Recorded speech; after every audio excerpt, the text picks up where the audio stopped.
Bay West Church meets at 100 Emerson Road in Palm Bay at 11 a.m. on Sundays. We're glad you decided to check us out. God has a specific message of hope for your life and mine today. So listen up.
Bruce made a statement a few weeks ago when we were talking, and he's made it sometimes on the platform as well. As our executive pastor, he made this statement. I can't remember a time when our country has been more divided. You know, last week Adam gave a great message talking about the promise that comes from a strong mind. And when he talked about, he showed us in history how we have been divided like this before. You know, it's come throughout waves, but the truth is I can't remember a time in my lifetime that I've witnessed it. And it just seems like everyone seems perpetually angry. You know, it's like being outraged or angry is the way is kind of the get out of jail free card to justify doing whatever you want. You know, if you hurt me enough, then the gloves are off and I can do whatever I want to you and it's completely justified. And we think that's okay. You know, but that's just not the truth. You know, I was watching on Black Friday. I don't know if you guys have seen this stuff. I was watching on Black Friday. They called it the brawl at the mall. Did you see that? I was watching videos and it's people getting in fights. I mean, and it's not just one. It'd be great if it was just one, but it's not just one. It's actually multiple situations. People getting in fights. On Black Friday, I was watching this one. They're in this mall, and these three people get together, and they're fighting, and they're going at it, and this one person runs over there and tases the person that's on the ground. The person on the ground getting kicked and beat, and they tase this person. And that was three ladies. Dude, I'm just like, man, I don't know what to do with that. You're going to tase me? Why is everybody so mad? Gee whiz. You're getting a $10 toaster or $5 toaster. What's the deal? You know, I mean, I think that it's not so much, and here's the thing. I think that the anger and the resentment that we see in our culture, I don't think it's so much the injustice of the moment. I really don't. I think that it's a lack of hope in our future. I think that's the problem. It's not so much the injustice of the moment. It's the lack of hope in the future. You know, and I think... I can't tell you how many interviews you see with people when they talk, or it may be on social media, or you talk with friends or something, or when something happens, you know, in Palm Bay, they were talking about, I saw somebody, if you ever get on a Palm Bay group on Facebook, it is just going to be Complain City. I just want you to know that. Anything that, and maybe that's every group, you know, whether it's political, whether it's social, I don't care. If something goes wrong, well, I'm going to go to Facebook and complain about it. That's what happens, you know. And I was looking at somebody who was talking about the parade last night. Somebody went down that, you know, they're tagging all the cars parked in this neighborhood, you know, and everything. And they're all mad about that. I'm just going to be outraged about that. And I mean, it's amazing how angry we can get, you know, and I think I see interviews with people and they talk and they're like, I'm worried about what it's going to be for my kids. What will the next generation be like? If we don't stop it here, where's it going to go? That's a lack of hope for the future. That's what it is. That's where the anger comes from. And I think this lack of hope is really driving our frenzy. Here's why I believe that. I was reading in the Bible, and the Apostle Paul, where you guys know, Apostle Paul was like an early church leader, and he actually played for the other team for a while. He was like against the Christians, He was like we're gonna persecute them and run them all out. And then God saved him, which is a miraculous thing of hope. I mean, if you ever think anybody's beyond saving, you should look at the Apostle Paul. He was the most intellectual dude, highly invested in the other side, and not only highly invested, but militantly angry enough to go out and see people get persecuted and killed who believe differently than him. And God not only chose to bring him to salvation and change his heart, but God chose through Paul to write most of the New Testament. That's amazing. You took like your biggest enemy and you made him your greatest fan and your biggest resource all in one shot. That's amazing. That's an amazing testament to the power of God. But Paul wrote this little verse, and I'm going to tell you, when you read your Bible, don't skip over anything. Don't just, that's just whatever, and I'll just roll on past. That's just a greeting, or that's just a... No, because God has things to say in everything. And he said this in 2 Corinthians chapter 3, verse 12. He said, therefore, since we have such a hope, we are very bold. You don't see the frenzy and the fear of brawl in the mall. We have such a hope. We are very bold. We are not afraid. See, and here's what you understand. When you have true hope, fear and chaos don't dominate, they dissipate. That's what happens. And if you're in the middle of your life and everything, it's because your hope is in the wrong place. I'm just telling you. Because like it said in that song we just sang, you're here in the hurricane, the outside circumstances don't change the power of God that rests within you. When you follow him, when you have a relationship with him, when you're committed to him, it doesn't change that. It can get scary at times, but when you have hope, fear and chaos dissipate. There's a lyric in an old Christmas song, and you probably heard it. It's "Oh Holy Night," and they usually have some soprano, who's a really high, female singer. They woo, holy night, and they just wear it out, somewhere. Every Christmas there's somebody doing it. Some people don't do it well, and I actually almost brought an MP3 to play for you because there's a cool one that's going around. It's been around for like 15 years. And it's still cool because it is like every mistake you could ever make singing "Oh Holy Night," this dude did it. And it's like, fall on your knees. I mean, it's just terrible, but it's so hilarious. I made that my ringer on my phone one time, and it didn't last long because no one could stand it. But here's the deal. There's a song, there's a lyric in that song, and it goes, a thrill of hope, the weary world rejoices. And you think when you listen to that, a thrill of hope. And of course, it's talking about "For yonder breaks a new and glorious morn." It's talking about the birth of Jesus. But tell me, when was the last time you had so much hope? Not about an event, not about going to Disney on the weekend, not about thinking you're going to win this fantasy football game, or you think you're about to win the SEC championship. Yes? Oh, there we go. Anyway, if you're thinking any of that stuff, but about your life as a whole, that you had so much hope that there was an energy, there was a thrill in your life about hope. When was the last time? Has there ever been a time? I want to ask you a few questions, just some rhetorical stuff. Don't want you to answer out loud. I always have to say that because we speak here. So some people will say, no, this is not Sunday school. We're not letting the first person say Jesus. No, that's not what we're looking at. Okay, all right. So I'm going to ask you a few questions. I want you to think about the questions in your mind. Keep the answers in your head. I've got a reason for this. It says, first question is this: what is hope? In your mind, not out loud, I want you to try to define what hope is. Second question I want to ask you about is, do you have hope?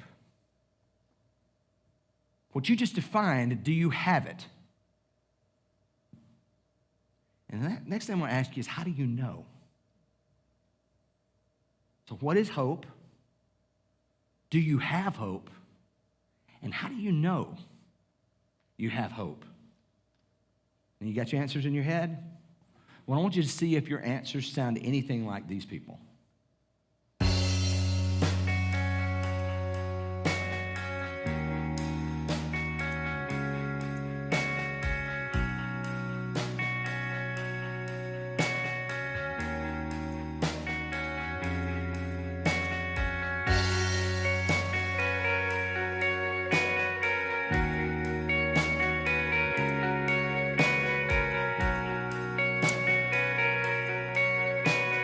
you have hope? I have hope always. Why? Why? Why not? Doesn't do you any good to sit around and whine and moan and hope. It's got to get better. Things will get better. Jobs will come back. Stuff will happen. What kind of hope are you talking about? Do you have hope? Yeah, Why? because I believe that God gives you hope and faith. Hope? Yeah. That's all I got, really. Do you have hope? Do I have what? Hope. Hope, yeah. Why? Because I'm living in America. What do you hope for? Well, I'm going to be 80. I hope for another 5. Okay. When you lack hope, how do you get it back? How do I get it back? Think about all the past good times I had. Where does hope come from? Where's it come from? Believing. Believing in. What? Most anything. That's been good. Hope comes from within. You gotta have, I guess, faith. Faith in. Humanity.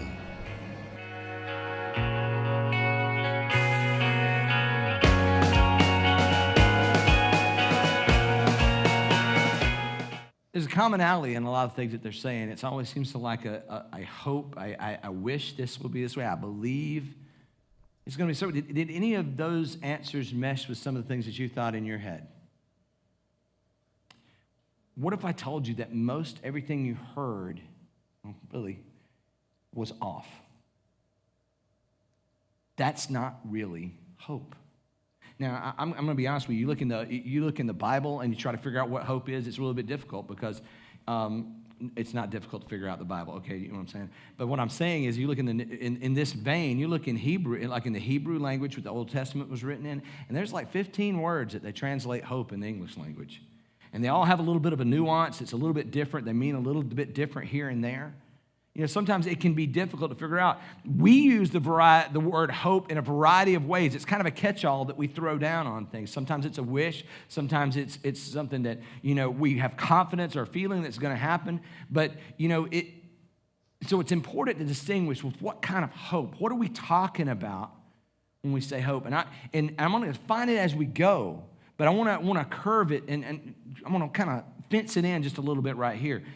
There's a difference in what you hope for and the act of hoping for that and the basis for which you hope for.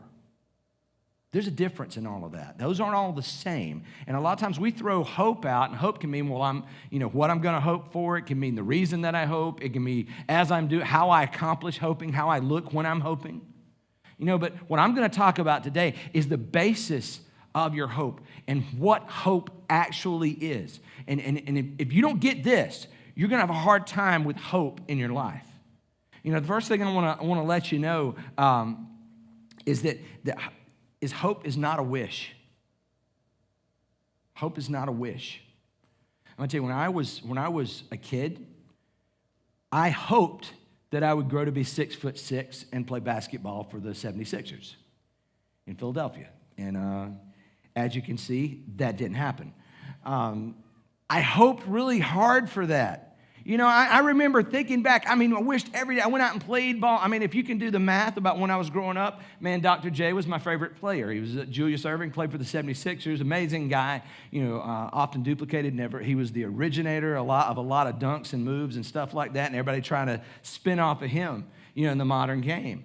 And I would go out and practice some of the shots. Yeah, I couldn't dunk, but there's some of the things I'd try to be swooping and you know, graceful like he was, and I really couldn't do it. But it was okay, because I'm in my mind, I'm in my yard, I'm playing. I'm hoping that one day this is going to come out. I really wanted it bad.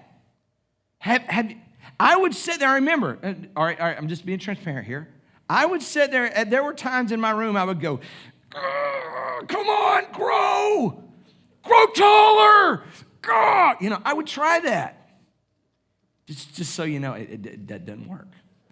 You can't do that. That doesn't work for you. It didn't work for me. It's not going to work for you. So I've gone there, made a fool out of myself to give you all knowledge. You don't have to worry about that again. So here you go.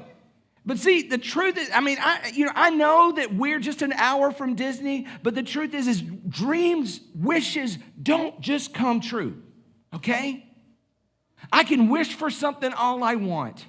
I really can. I can wish, I can hope, I can wish, I can hope. But you know what? That wish doesn't change the reality of what's coming down the road. I have to act on that. Things have to change. The situations have to come together. But my wish doesn't change it. Hope is not a wish. You know, no matter how hard we try to hope for something, those wishes don't necessarily come true, because I'm telling you, I really, really, really wish to be 6'6". You know, and just be basically the white Dr. J. That's what I wanted to be all my life. But it didn't happen. I'm going to tell you, sometimes we have the wish, and then we have the kind of the other side of that. It's where we desire it. You hear this a lot in sports. Oh, they wanted it bad. You heard that before? You know, there's a movie I used to watch a lot, because it's not on Prime anymore, so I can't watch it for free, so I'm not going to watch it. But I'm going to pay for it. But it's a movie. It's called Rockstar. It's with Mark Wahlberg. Yeah, there you go. Stand up and shout. Yeah, I love that one. You know, he would say this little line to introduce this song. What the whole story is, he's in this tribute band. Basically, he is living his life trying to mimic this famous heavy metal band. And so he's just like running around, and, you know, he's dressing in the same clothes, and he's just like over the top about it. You know, everybody, the boots have to be right, and you have to, there was red on the lapel. There was not blue, so that is not an authentic jacket, you know. I mean, all this stuff just mimicking it. He calls it a tribute band, you know, to this fictional metal band called Steel Dragons, right? And so the story goes is their band member, you know, their lead singer quits, and through a weird set of circumstances, they sent some video of Mark Wahlberg's character singing, and they're like, oh, we're going to bring him, and he gets to go be the lead singer of the band. He is like, ooh, his whole life. And one of the songs that he sings, he gives a lead into it, and it says, I'm standing here living proof that if you work hard enough and you want it bad enough, dreams do come true, so follow your dreams. I'm going to tell you, some people actually believe that is a concrete statement. That's real. If you want it bad enough and you work hard enough, dreams do come true. That's their hope. You know, the wisest human being outside of Jesus that ever lived was Solomon. And at the time that he was on the earth, he was the richest guy. He had the most political power of anybody, and he was the most intelligent guy and the wisest guy. So he knew the most information, and he knew best how to use it. I'm telling you, this guy, people would travel hundreds of miles. Other countries would send like a delegation, hundreds of miles or thousands of miles to go meet with Solomon, just to sit around and hear him talk, and they would all write it down because it was so smart. It was so wise. He was so intelligent. I mean, if you go do a study on his life, you'll see what I'm talking about. But he made this statement. He said, look, hopes placed in mortals die with them. All the promise of their power comes to nothing. What that says is I can want it bad enough, and I can work hard enough, and you know what? It just might not happen.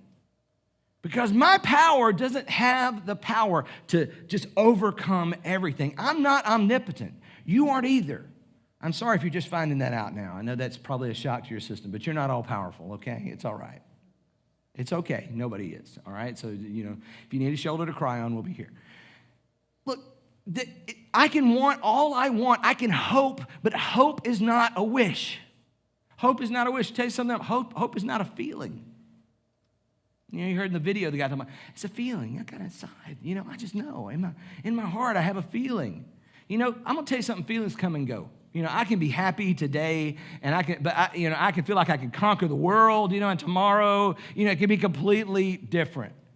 You know, feelings, they come and go. You know, I'm telling you, in the third quarter of the Alabama game last night, I'm sitting there going, okay, it's been a good run. I enjoy being, you know, it was fun being a fan of a team that was undefeated and all of that stuff. And then by, you know, like an hour later, it's like, yeah! Woo! That's how you do it. And all this stuff. I mean, you're just into it. You're all over it. I can't believe it. And I'm driving down the road. That should scare you. I'm doing 85 miles an hour down the road when Alabama won that game. In the rain on the interstate. Those people around me had no idea what they're dealing with. Next time you get on the interstate, you think about that. You know, I have no idea what's going on in the other car next to you. I'm just going to be honest with you, because that's a lot about life too. you know what? My feelings came and went. You know, there wasn't a whole lot about my world right around me that changed one bit from third quarter to the end of the fourth quarter. I watched something happen, or I listened to something happen on a TV, on a radio, and it happened way far away from me. And if you cut those out, I'd never known about it, and it wouldn't have made a hill of beans difference in my life. It just probably wouldn't have scared all the people around me. You know, when they're like driving by me, I'm going, yeah! You know, I mean, you don't want to see that, you know, in the car next to you. You just don't. You don't want to see that. That's not good. So anyway, you know, I mean, it's not a feeling. I'm going to tell you the truth. You know, we've talked about, I've talked about this with you before. You know, I mean, in Mindstrong, I struggle with depression. Must have most of my life. You know, and I've told you that it doesn't matter what's going on around me. When you're depressed, when things are down, when your feelings have you that way, in that type of situation, nothing's funny, man. The funniest thing, you know, when you're not, and when things are normal, it doesn't take much to make you laugh. And there are times nothing's funny, nothing's happy, nothing's joyful, because feelings fade. Feelings fade. You know what the Bible tells me? The Bible tells me, God tells me through the people that wrote, He inspired to write the Bible, that hope is secure. True hope is secure. It's enduring. It lasts. It doesn't fade. And if hope was just a feeling, at some point it would fade. Maybe you've been there and you've bought into something that is a false hope. The guys in the video, maybe you've come to the end of something and you were trusting in something so hard and you believed it and you knew it and it was going to happen and then it didn't. And you hit that wall of, man, it didn't work out like I thought it was going to. Because hope's not a feeling. It doesn't fade. Feelings fade, but true hope does not. Romans 15:13 says this: I pray that God, the source of hope, will fill you completely with joy and peace because you trust in Him. Then you will overflow with confident hope through the power of the Holy Spirit. See, when I trust in God with my whole life, not just about one incident, you know, not just about one thing. When I trust in God with my whole life, when I put everything of His to the forefront and I put my trust in Him, He is the source of true hope. If I don't have a relationship with Him, I have a problem with hope. My hope's going to fail at some point. But as I trust in Him, Paul's praying, I pray that you will overflow. You will overflow with confident hope through the power of the Holy Spirit. See, when God's hope, true hope, when you are latched into that, that's something that doesn't fade when things don't go well. It's not something that is based on the chemistry of your body or your brain. It is something that transcends all of that. You know, when I'm dealing with depression at times and it's difficult and it's hard to feel hope. But you know what? My hope never changes in that moment. The hope has never changed because the hope is not based on me, because I'm telling you the truth. Hope is a person. It's not a wish. It's not a feeling, but hope is a person. Hope is a person. And it says in 1 Timothy 1, Paul says this. He says, Paul, an apostle of Christ Jesus, according to the commandment of God, our Savior, and of Christ Jesus, who is our hope. You should read through, I'm telling you, all of the writings of Paul. It'll blow your mind about how much God should be and is, Christ is to you. In Colossians, it said Christ is our life. It's not just what I'm interested in. We'll say something's our life when it's our hobby, but he said, no, this is our life. God is the source of hope. He said Jesus is our hope. So the reason we celebrate Christmas is not because of presents and stuff. I mean, I like that. That's all good, and I love it when I get stuff. But that's not why we celebrate Christmas. It's not because we can have a Christmas parade and we can light the tree and it's cool and everybody gets days off except the musicians, and we have 700 concerts in the next 30 days that, you walk out of Christian looking like, you're walking out of December look like a plucked chicken. I'm telling you, man, it's a deal. I had a friend of mine put up on Facebook the other day. It says, it's like, I don't know if you see, it's like Johnny Depp, and he's talking to a little boy, and it's a really sweet moment, and he looks at the son, and the caption, the son is like, Dad, do we have time off at Christmas? And the dad looks down at him, and goes, and the caption is, no, son, we're musicians. Because it's true. If you're playing something, everybody wants Christmas music. That's how it goes, man. And you're practicing, you're getting ready, and you're going. I mean, we don't celebrate Christmas for those times. It's not just something we made up so that we can perform or we can do things or we can take time off. We celebrate Christmas because we got Jesus. And that is hope for us. And in our culture, in a place that has a lack of hope, we're beginning to see the results of what a lack of hope looks like in a mass group of people. And it's not pretty. I'm going to tell you, a lot of people have put their hope in our government. That don't work. Some people have put their hope, it's not just the people, it's our governmental system. That's not going to help you. The end, it will be Jesus or nothing, because that's what hope is. You go back to the video at the beginning. And the truth is, like I said, most of the things that they were talking about is not about true hope, but it's about having a false hope. A belief in me, because their hope wasn't based in Jesus. It was in a wish of what I want or a feeling inside, but not of the person of Jesus. See, people look at their future and they have no hope, and it causes an outrage based on a lack of trust or fear of what might be coming. Maybe you see that in your life. The fear and uncertainty makes you antsy. It's difficult. Maybe you're looking at your marriage and you just don't know how long it's going to last. I don't know. I don't know what tomorrow's bringing. Maybe you're looking at your job and you think it may be coming to an end, or I don't know how long I can work with these people. Maybe you're looking at your bills and you're going, I just don't know how long, where that next one's going to get paid, because if I do the numbers, maybe, and you're reacting and living in fear. Then you're not looking at Jesus for hope. Because when you look at Jesus, that's not how they react. When you look at people in Scripture, when they looked at Jesus, the disciples looked at Jesus, they don't react in fear. God says, I haven't given you a spirit of fear or timidity, but of courage. Tells us in Timothy that. When you look at the people in the Bible, you've got people, when they looked at Jesus, they forgot about food. I don't need food, I'm just Jesus. It's Jesus all the time. I mean, you fed the 5,000. What do you think that was about? That was a big church meal? No. I mean, those people just followed him around. They wanted to listen to what he said, and they forgot to bring food. Who does that? It's food. It's like donuts and stuff. They did that.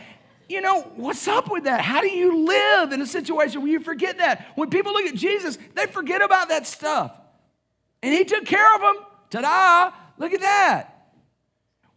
When the disciples, uneducated dudes that were just regular guys, they looked at Jesus, they became inspired and emboldened and courageous, and God used them to change the face of our world. That's the product of hope. That's not the product of a lack of hope. And when we see the downside, the other side, when we see fear and chaos reign, that's because hope is not working. When we see discouragement and I can't obey God in this situation, or this marriage not going to work, this job's not going to work, this life of mine, I don't even know where it's going anymore, and you freak out, that's because you're not looking at Jesus for your hope. Because I'm going to tell you something. Let me read you this verse. Hope is a person, okay? And I want you to read this verse in Isaiah 6. This is a prophecy about Jesus that was 700 years before Jesus ever came around. For to us a child is born, to us a son is given, and the government will be on his shoulders, and he will be called Wonderful Counselor, Mighty God, Everlasting Father, Prince of Peace. You want to know what hope looks like? That's what hope looks like. You know what that means for me? My hope has the characteristics of Jesus. I don't know what I'm going to do about this problem. Well, I'm going to go to the Wonderful Counselor who knows everything. And if I listen to him and do what he says and I follow him, I'm going to find my way out of this. I have a problem. I don't know what I'm going to do. I really don't know what I'm going to do. I'm going to tell you what, Jesus has more answers than you have questions. I'm going to be honest with you. And if you go to him and you follow him, he may not give it to you right then, but he's going to lead you on a little bitty trail through it. If you do this, then you do that, then you do this, then you do that, and all of a sudden, wow, that's what I should have done the whole time. Well, that's how we got to it. I just followed God through all this stuff. And through it, I learned what I needed to know to do what I needed to do. He's mighty. I'm going to tell you, Jesus has more power than you have problems. He never changes. Jesus has more stability than you have shakeups. Do you know that I can't sin my way out of hope? I can't screw up big enough to destroy hope. I'm not that powerful. And if I think I can, I need to go back and read that verse earlier that says, therefore, when said earlier when it says, hope placed in mortals die with them. Because I can't do enough to destroy the hope that Jesus brings. And that hope overflows confidently when I put my trust in him. My hope has the characteristics of Jesus. Now, this doesn't mean that I'm not going to have struggles. Man, Jesus told you that. He told us that. Look, you're going to have problems. It's coming. It's going to come. Yes, you will. You will have problems. But I'm going to give you my peace. We talked a lot about that, the promise of the strong mind of peace that Adam talked about last week. But it doesn't mean that I won't get robbed. It doesn't mean that I won't lose my job. It won't mean that I won't get diagnosed with a terrible disease. It won't mean that I don't get into an argument. It doesn't mean that I won't have a broken relationship. It doesn't mean that things won't go well for me in some area or situation, because we live in a world that is broken by sin. How can you not stub your toe around here? How can you not? But what it does mean is that in every circumstance, I don't care how loud the winds rage or how big the flood looks or the wave coming or the hurricane or the tornado or however that works down into your life situation, whatever that looks like. I lost job, lost relationship, I don't know, lost my car, I don't know, got arrested, I don't know. I have no idea what that looks like. But in every situation, you have the opportunity out of your bad decision or out of your good decision at any point in time, God will let you give you the opportunity to be successful and give you everything you need to do in that moment. Even in your screw-ups. You can, I love it. We look at people, a lot of times who are famous, and they talk about Jesus, and then we see them make a big mistake later. And it's like, okay, they really were with Jesus here, they're not here. Look, you know what? I'm going to tell you something. You can be really spiritually mature, and you can make a really dumb mistake. You know why? Because there's sin in the world, and it will mess you up. And if you don't believe that, then you don't understand the power of sin. But praise God, if I give my life to Christ, and because of Christ's sacrifice, I don't have to be driven by that power anymore. He can free me from that. And only if I turn back to it do I see that happen badly in my life again. Here's the deal. Someone mature can make a bad decision. But you know how you get out, how you fix that? If you're mature and you made a dumb decision, you turn around and you say, Lord, you're right. I was wrong. I'm an idiot. Will you forgive me? And then you go to the next person. You say, okay, if there's someone that's involved in that around me, I'm going to have to say the same thing. I'm going to ask for forgiveness there. And then I have to go with what, repentance is a great term that God says, where you don't do it again. Here's a good phrase for you to remember. The best apology is don't do it again. It's a good apology. I'm sorry, I'm not going to do it again. And then don't do it again. Don't hurt yourself. Don't hurt the people around you. Putting my faith in what Christ says, even when I don't get where the direction's going. Trust in Christ in that, because real hope doesn't happen until I put my trust in Jesus. Do you know that?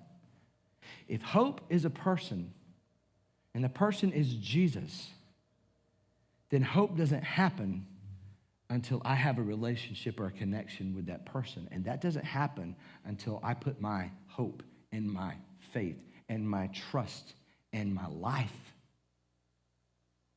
in him. Now, what does that mean? One, if you're a Christian, a Christ follower this morning, this means that the hope of your situation, whatever the hope, I want you to think of the most hopeless situation you deal with. I mean, you're not competing with anybody. It's all inside your own head. So, somebody maybe have the giant tsunami of hopeless situation, and you may have a leaky faucet, hopeless situation. I don't care. Nobody's judging. I want you to think about your hopeless situation. If you're following Christ, the hope of your situation is what honors Christ in that situation. That's your next thing.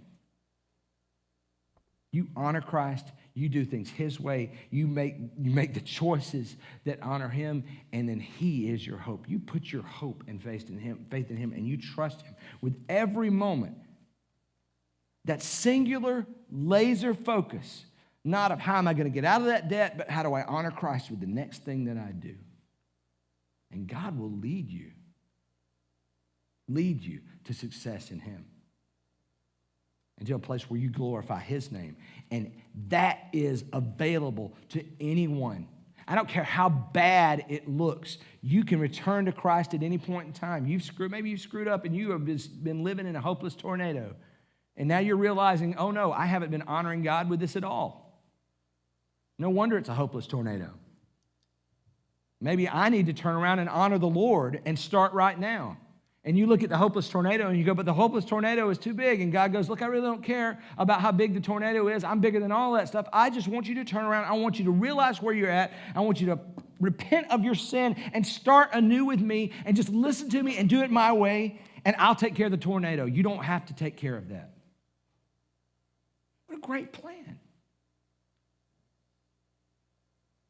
Maybe you're not a Christian today. Maybe you showed up and it's your thing. And there's never come a time. Now, there's never come a time where you have placed your entire trust and hope and faith in Jesus Christ. Where you've said, for this moment on, I believe Jesus Christ is the Son of God, and I am going to live the rest of my life His way against my own judgment. You become the boss. When it talks about in Romans chapter 10, it talks about when you confess with your mouth that Jesus is Lord and believe in your heart that God raised Him from the dead. That word believe means you transfer the ownership and the managership of your life to Him. You're saying, okay, you're the man, you know what you're doing, you tell me what I need to do. That's where it begins, and it stays that way. Maybe not have been a time. You may have prayed a prayer and you said, oh, Lord, save me. And then you just kind of walked out of there and kept doing what you're going to do. And you you're kind of like, no, I don't really know what Jesus said because I want to keep doing it my own way, but I prayed, so He saved me. I'm going to tell you that's not going to help you. There's no magic words you can say that will help you become a Christian or will help God save you. There's an intention of a heart where you hand your life over to Him and you begin to follow Him, and He comes down and saves you. And it's His work, but you're following Him. That's the proof in the pudding now. What are you doing? Are you following Him? And there comes a time that has to happen in your life. Maybe that's never happened to you. Maybe you've never made that choice. Maybe you said a prayer one day when you're emotional and you're scared, and you got unscared and unemotional, and then God's not that important anymore. Be honest. What did you really mean? Was it just get me out of this moment, or I want to give you my life? The second one's where it has to go. If that's you today and you have never given your life completely to Christ, and maybe you realize today that's what you need to do, not just in response to a hopeless situation or a tough situation, but in response to reality of what life is. And you say, I'm going to give my life to Christ. Well, that's how it starts, simply with a decision in your heart when God is calling you. If you feel like that's something and you really know that's what you need to do, that's the Holy Spirit telling you that. I can't just tell you that. I can spit stuff at you all day, and you can look at me and go, you're nuts. But at the point where your heart starts to go, wait a minute, that makes a whole lot of sense. That's me. That's not me anymore. That's the Holy Spirit telling you that. He's just kind of distracting you with me. I'm like a puppet thing, toy up here that He's just messing around, and He's just told you all you need to know. And you need to respond to that. And the way you respond to that is you make a commitment with your life that I'm going to follow Jesus from here. That's what I'm going to do. And you begin to do that. A lot of people start that commitment by saying a prayer, because if you're going to have a relationship with somebody, it's hard not. hard to have a relationship with them if you don't talk to them, isn't it? You never talk to anybody, right? So that's where the prayer comes in. A lot of times I look at God and say, look here, it's something very similar to this. And if what I'm about to say is if you feel that in your heart today, what I'm going to do is ask everyone to bow your heads, close your eyes, and I'm going to pray a prayer. And if that's your bent, if that's where you're going to make that commitment, maybe you pray a prayer something like this, only if it means the intention of your heart. So if you would, bow your heads with me. And I'm going to lead us through this prayer. It says, Lord, I realize that I have done things against what you commanded. And I realize that's what you talk about when you say sin. And I can't fix that on my own. I realize that you have what's best in mind for me, and that you sent your son Jesus to earth as both God and man to die on a cross to pay for the sins of everyone. Lord, I realize that the way to receive healing and direction is to commit my life to you. So I do that now. I make you the boss of my life, and I will live for you. In the little decisions and in the big ones. I do that today, recognizing you as God and Lord. Thank you, God, for saving me. I trust you. In your name I pray. Thanks for being a part of Bay West today. Bay West Church meets at 100 Emerson Road in Palm Bay at 11 a.m. on Sundays. Please feel free to check us out at baywestchurch.org, or you can follow us on Facebook at Bay West Church.